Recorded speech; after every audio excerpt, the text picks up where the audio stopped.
I am Qingqing. Today I'm gonna show how you can play with some basic operations of our software. So first of all, our software uses the FPP model as the input. To give a brief idea of what is a FPP model, I'll show this piece of code. So they define some instances here, and they also specify some connections between the instances.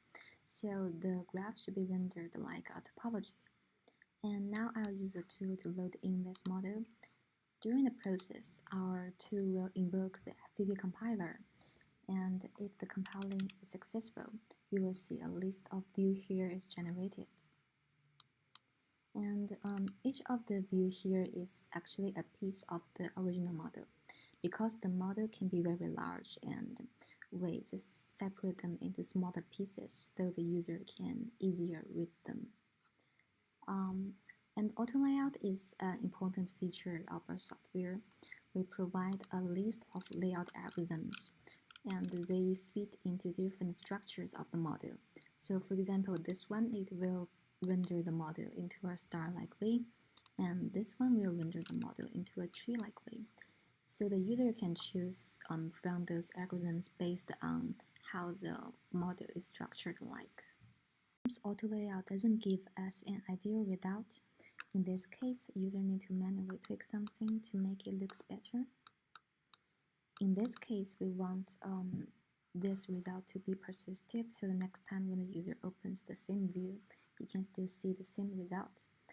The user can click the Save button to store the current representation of the view, and we will store it into a CSS file. So in the file, we define the layout and appearance of all the single elements.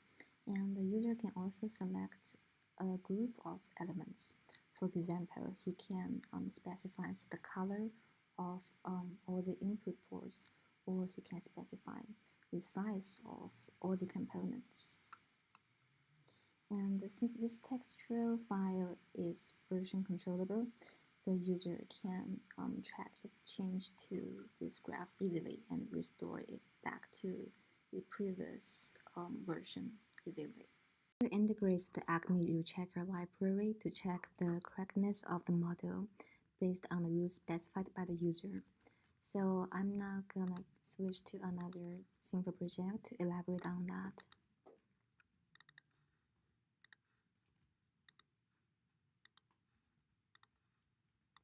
So in this diagram, there are two modules here, and they are connected by two output ports.